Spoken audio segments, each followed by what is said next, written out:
Jeter knew W. Says, you got to throw from the mound. Yeah. If you don't throw from the mound, they're going to boo you. So he borrowed a glove and he warmed up. And yeah, he's wearing that Yankee jacket, but the Kevlar underneath.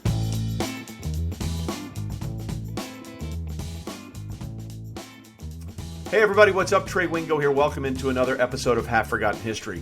We're coming to you this week just a couple of days before the 20th commemoration of the terrorist attacks of 9/11. It's hard to believe it's already been 2 decades since those planes hit the World Trade Center. That was a very difficult week for me. Bob Ley and I did almost all of the SportsCenters that week, and we appeared on SportsCenter the day of 9/11. It wasn't called 9/11 20 years ago. We didn't know what was going on. None of us knew what was happening. So I thought for this week it would be great to reminisce and bring back my good friend Bob Ley and talk about what that week was like for us and how it changed both of us forever. I was very appreciative that he was able to do it with me. So please sit back and enjoy this episode of Bob Ley and I talking about how our lives and everyone's lives in this country was changed so dramatically 20 years ago. I guess, Bob, the first thing would be, what did you remember about that morning before we got into work? Because for me, I had gone out for a run, and then I came in and saw what was happening, and smoke coming from the first of the 2 towers, and then we realized what had happened. And I remember going into work thinking, why am I going into work today? And as I was pulling out of the driveway, Janice yells out the window, a bomb just went off at the Pentagon, which we later found out was another plane. Just take me through sort of what happened in your mind before we even got to the office. Well, you remember what a beautiful day it was that day. Yeah, it was gorgeous. The weather was it was one of those gorgeous days. I had just driven across the Tappan Zee 2 days earlier. My niece had been baptized. We're coming back from Jersey. I remember looking down the river, and from the Tappan Zee, you could see the World Trade Center towers. That was, 40 miles? It had a 40-mile view. It was gorgeous. Yeah. That particular morning, I was in my home office, I was on a treadmill. I was watching a movie. I forget what movie it was. And my wife was working out in the bonus room down the hall, and she walks in and she says, something happened at the World Trade Center. So I got off and turned it on, and of course we're seeing those first skeletal reports. And then it becomes apparent that, as the replay comes in, that this was, this was deliberate. We're all trying to process this, and I'm beginning to think. I was scheduled to be off that day. I was off on weekdays because I was doing weekends outside the lines and SportsCenters on Sunday morning and whatnot. And gradually, it becomes more and more apparent that this is not an error. This is an act of terrorism. And finally, I pick up the phone and I call Norby Williamson, who now is a senior executive of the company. At the time, was basically in charge of much of the news gathering side of SportsCenter and working with us so-called talent. And I was on the phone with him, and I said, what are we going to? All of us are in a world of indecision, like as you just described. And I was on the phone with him, and we're both looking at the same images as the second tower fell. And we both went speechless. And then I remember saying to him, give me 45 minutes to shave and shower, I'll be in. And that was it, hung up. And I'm driving in, it's about a 25-minute ride. We lived in Burlington, Connecticut at the time. I remember seeing work crews, working on, the side of the road, and everybody had stopped working, listening to their radios and whatnot. And it was just, my wife was going over to school to pick up our older daughter, trying to make sense of it all. And then into work we come, and then, there you and I are in a newsroom where at that point, I guess ESPN was rebroadcasting the ABC News signal. Right. That's exactly what was going on all our channels. Trying to make, if you remember those first hours, there were estimates that the death toll when those 2 towers had fallen, and we're trying to get some sense of the scope of the enormity. They're talking about 25,000 people could have perished. Obviously, it ended up being a lot less. So that was the fog of indecision that we were walking into, and everybody was just gobsmacked. It was our generation's Pearl Harbor. Yeah, and I remember being in the office, and no one was really sure what we were going to do that day. That we had we scheduled a 6:00 show at that time, and I remember just walking so many times that day, just looking what am I doing here? Why are we here? What's the point? And that sort of permeated throughout the entire morning and then into early afternoon. And I was just my thought process at the time was, what could we possibly do or say today that would have any meaning or any significance whatsoever? And I remember this very clearly. We were all sitting in Norby's office, and you were like, this happened today, and we should chronicle what happened today as it relates to sports, period. As these events related and affected and ultimately canceled everything that was going on. And I had a real internal conflict about that at the time. Yeah. And I wasn't sure if it was the right thing to do. But it wasn't long after we decided to do that I knew that you had made the right decision and your instincts were correct. Well, I appreciate that. But I mean, Liz, I recall those meetings, a couple of them actually. Yeah. And I remember you being there, and I remember you weren't alone in that feeling. Yeah. And it was a very correct human reaction to what we were seeing as more and more details came in, and the scope of this and the enormity of this tragedy became apparent. And I expressed the opinion. I'm a big history buff. Sure. You and I are recording this on the day after Kabul is falling, and that. Yeah. And I was just talking to somebody else this morning. I mean, I've been to Saigon, Ho Chi Minh City, and I've toured the presidential palace, which is left exactly as it was in '75 when the North Vietnamese overran that nation. And so the circularity of those images are flying through my head as you and I are talking now about 9/11. But I also remember saying, I think I said, and I know I felt, I absolutely to the roof respected everybody else's input. Nobody was wrong that day. Correct. The only binary decision we had to make was, are we going to do a show or not? Yeah. And, eventually it was decided we would do one show. It was at 7 p.m., I believe. Right. Yep, 7 o'clock. And it would then be repeated, because I don't think emotionally that people were equipped to do more than that day. Yeah. And certainly logistically it would have been difficult. So there we were with 1 hour to do a show at 7 o'clock. Yeah, and I remember, I think we were waiting for the president to speak. That was something that was going on. Yes. And I remember we started the show, and we had some guests, and we obviously took what the President Bush was saying at that time. And I remember Steve Anderson, one of the senior executives at the time, came down and said, like, after 45 minutes or so, hey, can you guys keep going? And I that's what I remember more than anything else, is that it was supposed to be an hour show. I think we ended up being on for, 2.5, 3 hours, because we just kept getting more guests. That might have been another day, but I got to tell you, looking back, the whole week's a blur. Right. Because we did a show, whatever length it was that night.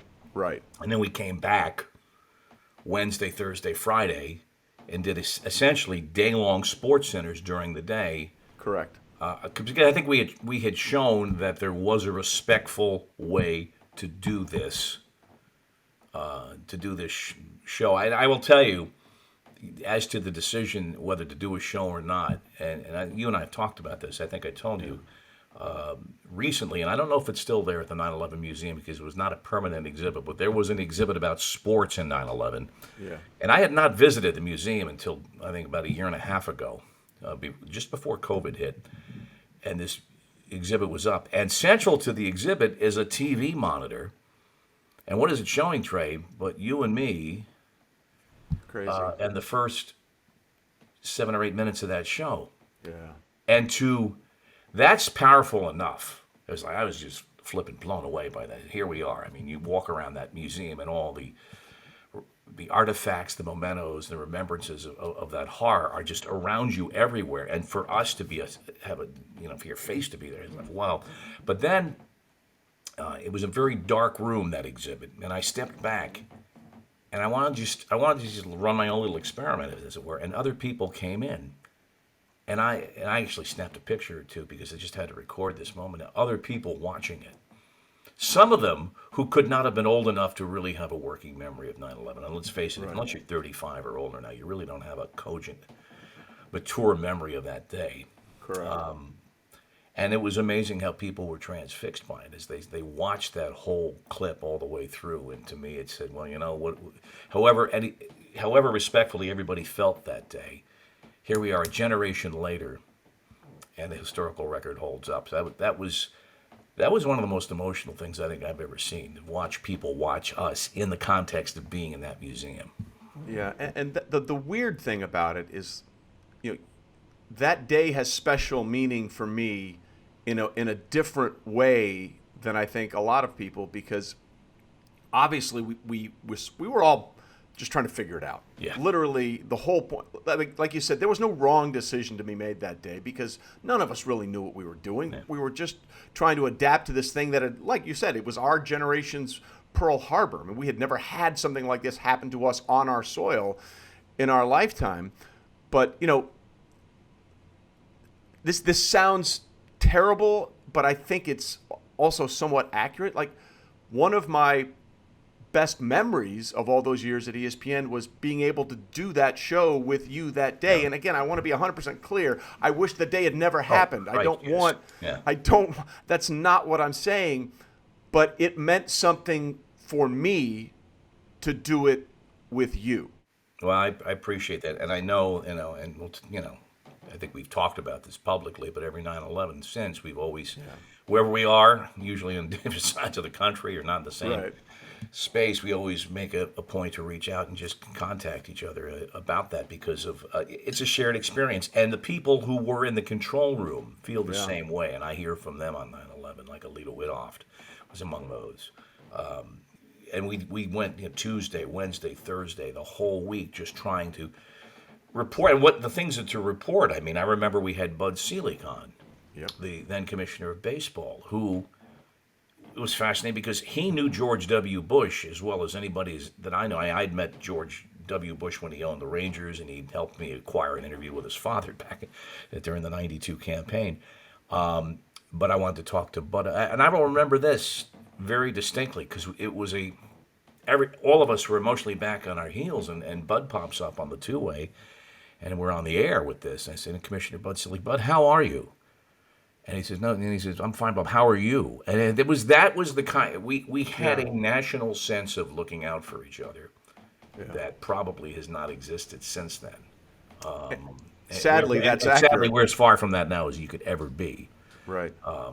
But and talking to Bud about the man he knew, and not that he had any great insights, but it was good to talk to somebody who could speak about the President of the United States, who at that point had to be the loneliest man in the world, who knew him well from business and personal dealings.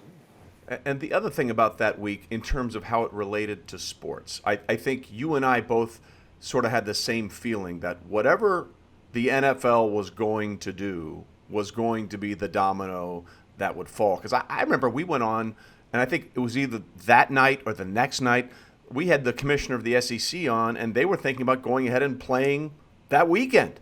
Well, what they were going to do Yeah. was, if you remember, they were going to make a $1 million donation to the Red Cross, but then play the games. Yeah. And I think that there was a pretty strong current of editorial pushback on that. That in retrospect, the SEC, I think, retrenched, rethought, and saved themselves from the largest mistake that Pete Rozelle ever made. We did it out several episodes. Remember, we had Jack Kemp on years ago, the former vice presidential candidate for the GOP, who was a player in the AFL that weekend, and talking quarterback for the Bills. And playing foot. The NFL played in '63 into the day he passed. Pete Rozelle said that was his largest mistake. And history records that Paul Tagliabue rose to that moment, sent the staff home. Somebody in that NFL office, if I recall correctly, had some I don't know whether they lost someone or they knew. It hit close to the NFL family. Folks, went out. So the NFL, I think, it took a day or two. But obviously, they had to loop in their business partners, and they had that. Frankly, they had the bye week of the Super Bowl week to cushion them. Correct. We ended up on Outside the Lines the next Sunday doing a 90-minute special because there was no NFL football. We called it Silent Sunday, and it's still one of the shows I'm proudest of. But yeah, the NFL was walking carefully, but I think they knew from the drop what they had to do. It's interesting you mentioned Paul. He went into the Hall of Fame just this past weekend as we were recording this. Yeah, and I was there actually working it. I ran up and talked to him about that a little bit. So it's funny that you brought that up today because we had a little conversation about that decision just not too long ago from when we're recording this. I do remember one thing you said on the air along those lines, which I thought was very poignant, but also very much out of character for you, because you were so speaking from the heart. We were having this conversation. I can't remember what day it was that the NFL decided to cancel, but we were having a conversation with somebody about it, and they came back to you after the interview, and I remember this as clear as it was yesterday. You said, "Please God, don't let them play these games," and that is so out of character for you. You know, you are the journalistic beacon for so many of us, which has sort of been eschewed everywhere in the world we live in now. But it was just, I remember looking at you and I was like, wow, like you were just being so honest about how you felt about it, which is something that, you've always tried to not do in your career, put that part of it out there because that's irrelevant. But that's how raw everything was that week. Yeah. I don't remember. I remember feeling that way. I'm glad you have a recollection. I said it on the air. I don't know if it was in reference to the SEC or the NFL. I don't know. But, you grew up in Connecticut. I grew up in New York. I mean, this was our backyard or our front yard. And we, still didn't know if we knew anybody, if we'd lost anybody or anyone was missing. But it was right there. And that's, I think initially, in that first week, I think there was a geographic factor to how you reacted to this. I mean, if you're an American, obviously you're pissed off, you're angry, you wanted, the country to respond as well as it could. But I think but the SEC's initial exploration of playing the games, I think, may have reflected their geographic distance from where all of this happened. But when the Giants, I remember some of the sound bites, and if some of this actually might have been part of the exhibit at the 9/11 museum. But they were saying, we're standing on our practice field, and we can see. It actually had to be afterwards because it was from the day. But the point was the Jets and Giants could stand there at Giant Stadium, and they could smell and see the smoke. The smoke lingered for weeks. I remember going to Brooklyn the next week to do some reporting. Talk about things.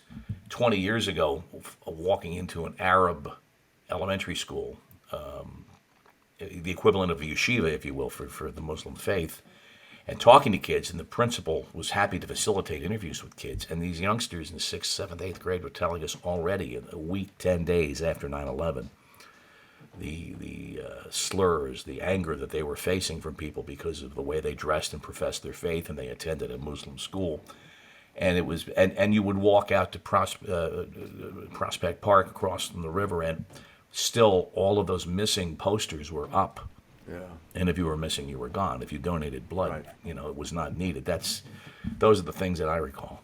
Right. From that day specifically, I remember all the people, the doctors that said whatever you need, and they rushed to be wherever they were, whether it was a hospital or fire stations, for all those people they thought were coming in, and nobody came in. Like, that's one of the most poignant visual memories I have of all those people there ready to help, and it took a while to realize there wasn't going to be anybody they could help. Yeah. It didn't matter.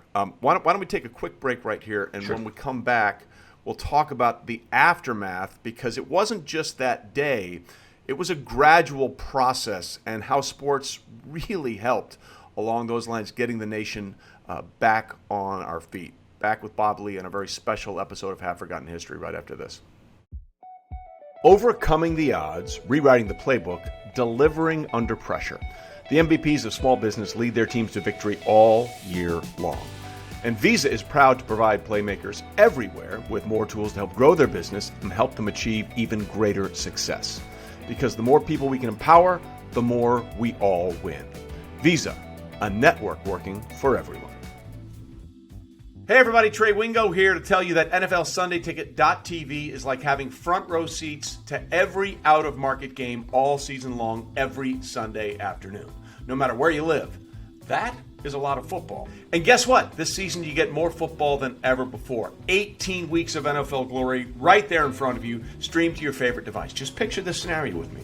You sit down, you put your feet up, kick back, eat snacks, and watch an insane amount of NFL football every Sunday afternoon. So make your seat a front row seat and catch every second of your favorite players and your favorite teams every Sunday afternoon. Now, to see if you're eligible for this, make sure you go to NFLSundayTicket.tv/SundayReady and stream every NFL Sunday Ticket game this season to follow your favorite team no matter where you live. Use promo code WINGO2021 at checkout to get 15% off. Exclusive discounts also available. Select international games excluded. Eligibility restrictions do apply. Compatible device required. Data charges may apply. All right, back with my good friend and longtime colleague at ESPN, Bob Ley, on this episode of Half Forgotten History as we honor the 20th anniversary of 9/11. And we did basically most of that week, you and I exclusively did SportsCenter. And there, you and I said it before the break, you were correct in saying we document what happened. And that's why we did a show on 9/11. And then I think the days after 9/11, the rest of that week, you really saw how sports could help a nation that was hurting. One of the first things I remember is they used the parking lot at Shea Stadium as basically a triage center, a place where they could just make sure everything needed to happen. And then slowly things began to sort of come back, and how sports helped us get through what was really just one of the worst periods of our lifetime. Yeah, I mean, the Patriots with Joe Andruzzi, right? Yeah, His brother absolutely. was a fireman, and I think he ran out. Several brothers, yeah. Yeah, exactly. Who was very prominent that very day at Patriot camp and through the week. He was kind of the face of the NFL's, how the NFL is impacted. And so he ran the flag out the following Sunday. The NFL did not play. Right. That would have been the 16th, and then the 23rd, the games came back. I'm a Met fan, so you know what? That game was incredible. I remember interviewing Chipper Jones, who murdered the Mets for a generation. And I said this on the air. I said, I'm a Met fan. He was promoting his book, and we had a great chat on Outside the Lines. I said, I have all the respect in the world for you as a ball player, but I was chanting Larry at you when you were playing at Shea Stadium. But I asked him about 9/11, and he was out in the outfield, and he says, there were honor guards out there with a 21-gun salute before the fateful game with Piazza's home run. He picked up shell casings, and he still has them. At that point, it was like 18 or 19 years later. And on the 10th anniversary of 9/11, and anniversary almost sounds like a celebration, commemoration, if you will. Sure. I went down to, they did it on a Sunday, and I went down to help baseball coverage on it. They had an hour pregame, and I was there with Bobby Valentine. And it's really easy to, you want to talk about Bobby Valentine, his failed year with the Red Sox, and his easy guy to lampoon. But as you mentioned, this is a stand-up guy. When the shit hit the fan after 9/11, he was there for hours, not asking for coverage, just asking for help, getting supplies and getting it all together. Bobby was there, and Mike Piazza was there. These guys were not close, clearly. Yeah, no. But we rolled in a feature that Tom Rinaldi, our good friend, had produced about a family of a deceased, I believe, firefighter who met Mike before and after that game. And, of course, Piazza's home run is just, Google it. It was a moment. Like one of the top 10 moments in baseball history. Right? It has to be. That was a moment, for people that don't remember, it was one of the first games back. First game in New York. First game in New York, back, and Mike Piazza hits the game-winning home run. And, even the Braves were like, this is how it was supposed to be. I mean, they knew, right? It was just that moment that, yes, we can do this. We're going to get through this. And sports is a way that's going to help us get through this. Well, even before the game, remember, through the 90s, these teams were out at hammer and tong. Yeah. And the Mets were always second, with rare exceptions, right? The Braves owned that NL East. And this was a bitter, bitter rivalry. But before the game, as they were doing a commemoration, and the Mets were wearing the hats of all the emergency services, cops, fire, EMTs, Port Authority, police, whatever.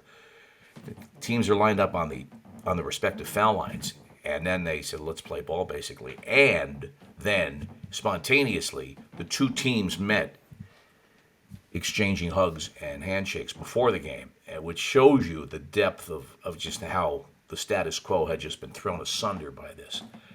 And then, of course, in the 8th inning, Piazza hits that home run. And this is all part of the feature that we roll in. And I had been talking before we rolled it in with Bobby and with Mike. And we come out, and Mike's a mess. And rightfully so. I mean, it's just, he's really not just the home run, but the impact it had on this family, the wife and the 3 kids who were there. and whatnot, and he had signed it back for them in a ball, and it's an incredibly emotional story. And Mike started to apologize for being emotional on the air. I said, dude, this is live television. I said, you have nothing to apologize for. It's one of those moments you just let sit, let it go. Maybe it's out there on YouTube, maybe it's not. But it was a great moment to share with Bobby and Mike, and it just showed you, even at that point, 10 years on, the impact. In 20 years, I still have trouble talking about it. It's still tough. Well, it's hard to believe that it's been that long already. And it wasn't just those few days afterwards. It lingered. Like when the Yankees finally made it to the World Series, and they're playing the Diamondbacks, and I don't care who you voted for. I don't care what your political affiliations are.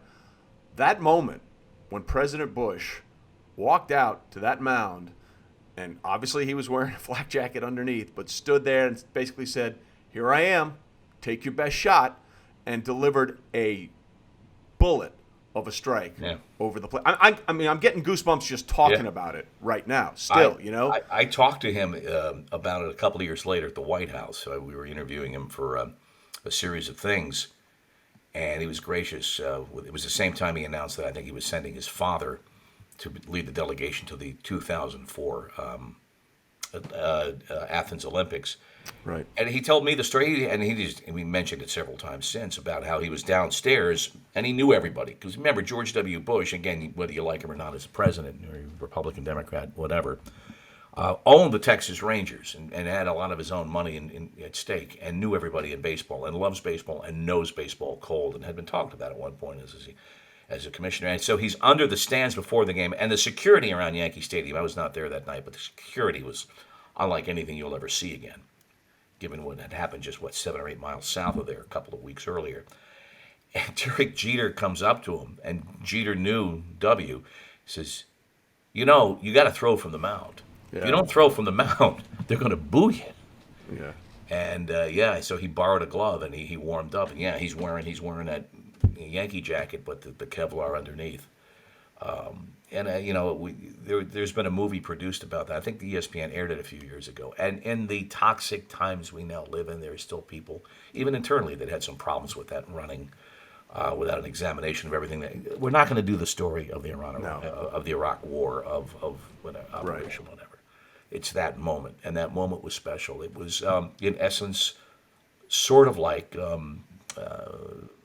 FDR in front of Congress, December 8th, 1941.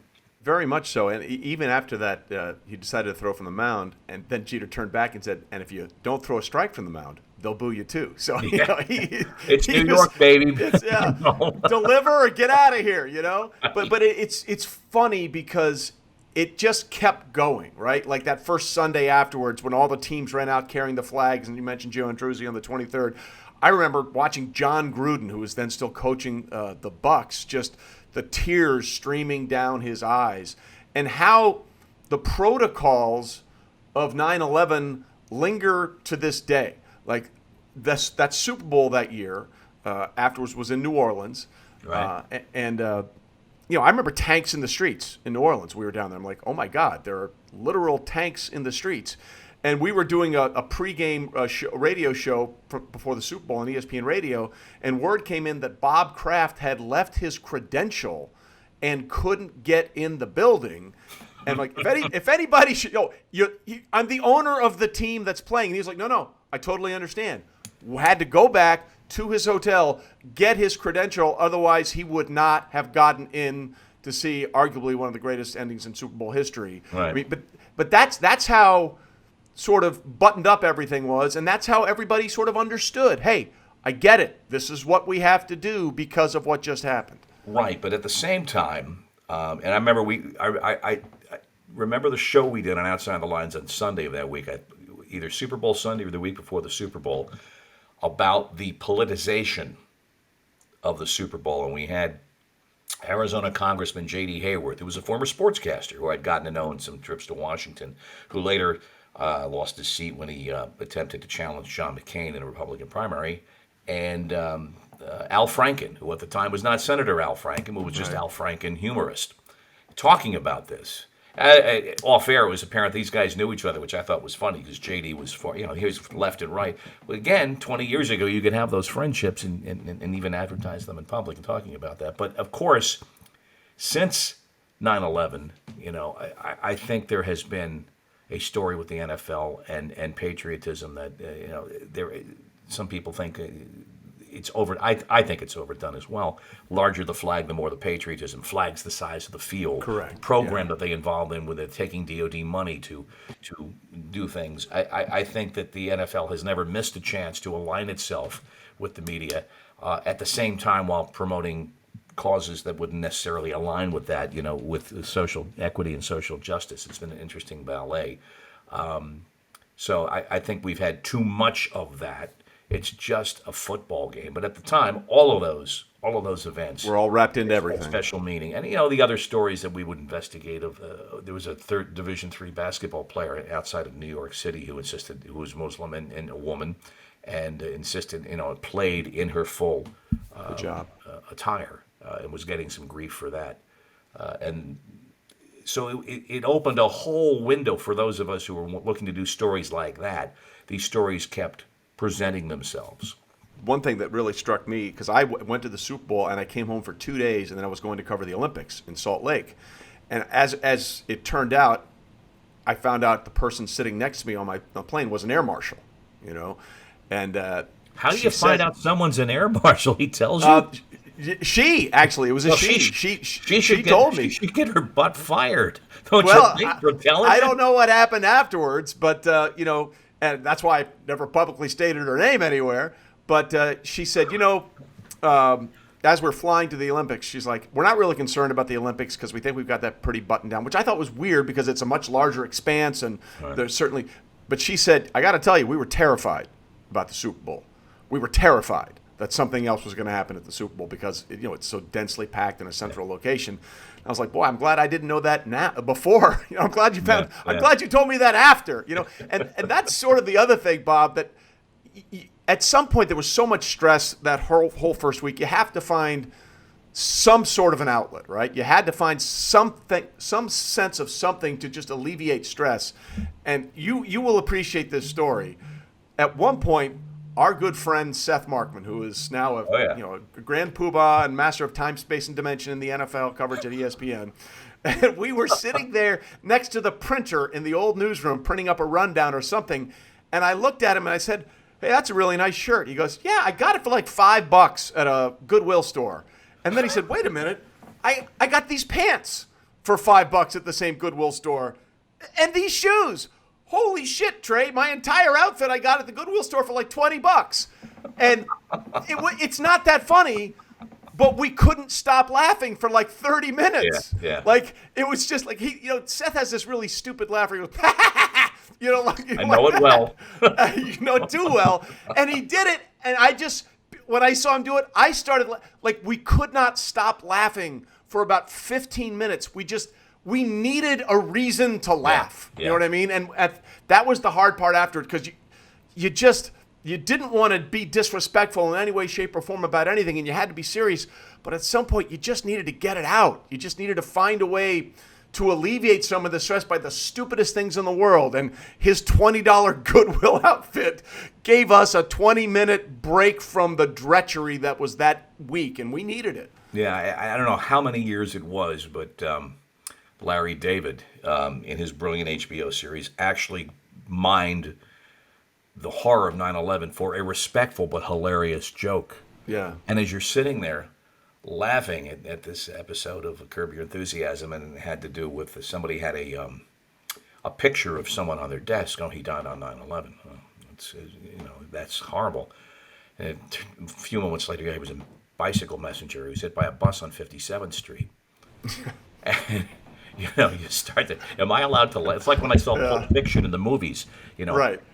Are we allowed to laugh at this? Is it okay to do that? Yeah. And eventually, I feel bad laughing, but it's crafted with respect, but at the same time, you have to laugh at that construct. It took a while. It did take a while.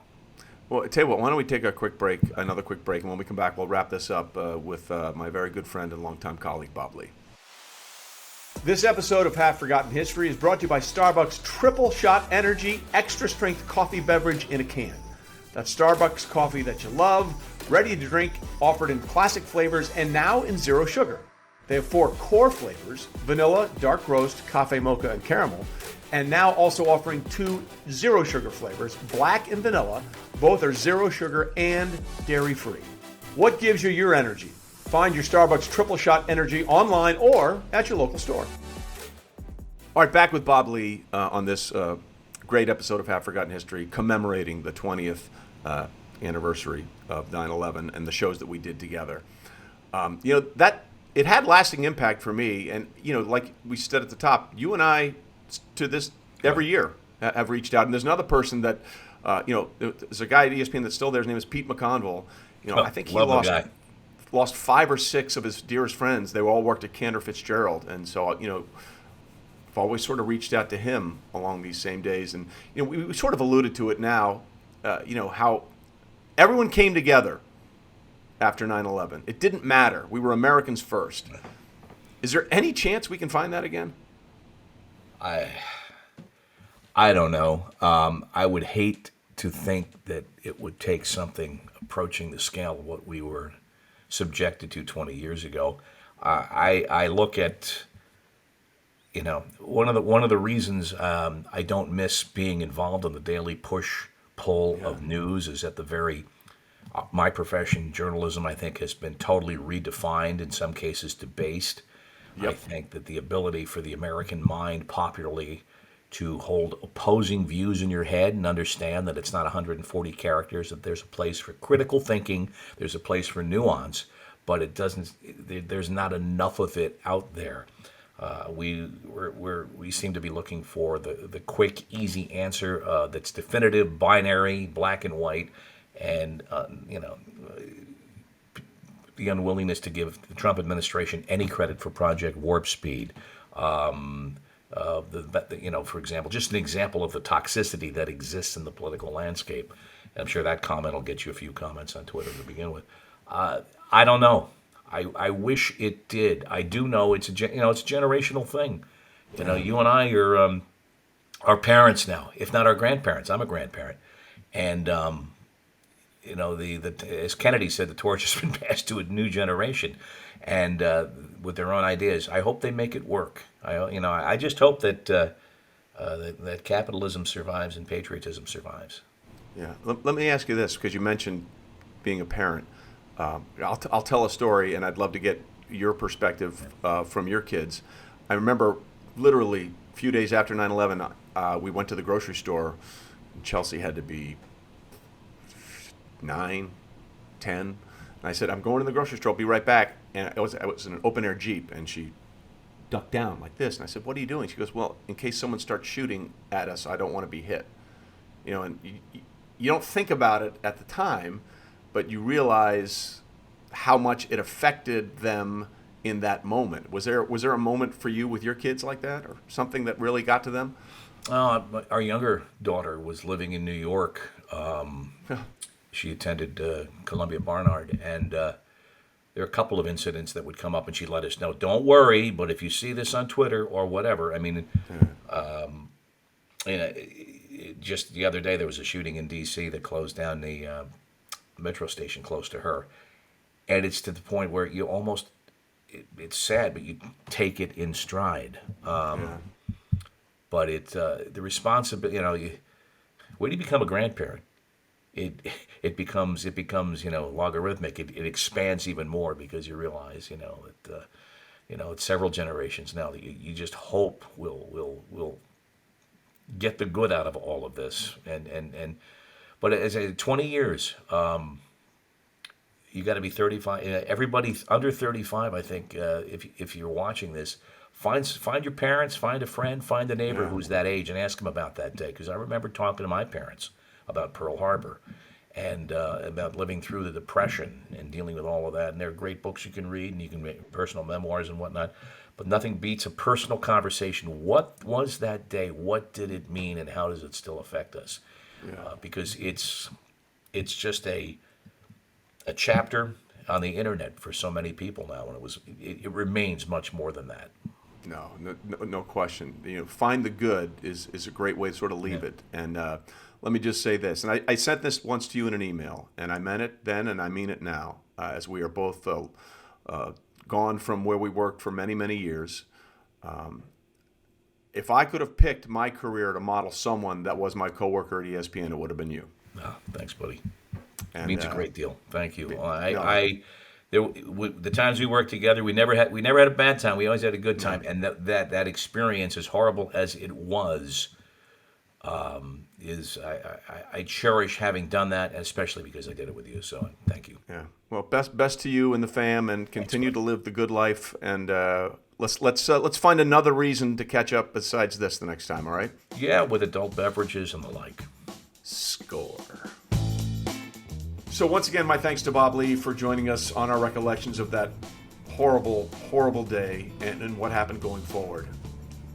I'm very grateful that I got a chance to work with Bob on that day in particular and on that show, because Bob was one of the reasons I wanted to work at ESPN. I've always admired him, and it was just great to catch up with him and just sort of reminisce about what happened that day and how we both moved on from it.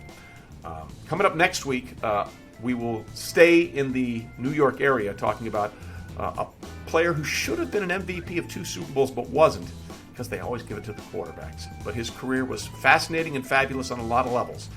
Next week's guest will be defensive end Justin Tuck, who invented the term NASCAR package when talking about the Giants' defensive line. Hope you'll join us then. Thanks to Starbucks Triple Shot Energy, extra strength coffee beverage in a can. What gives you energy?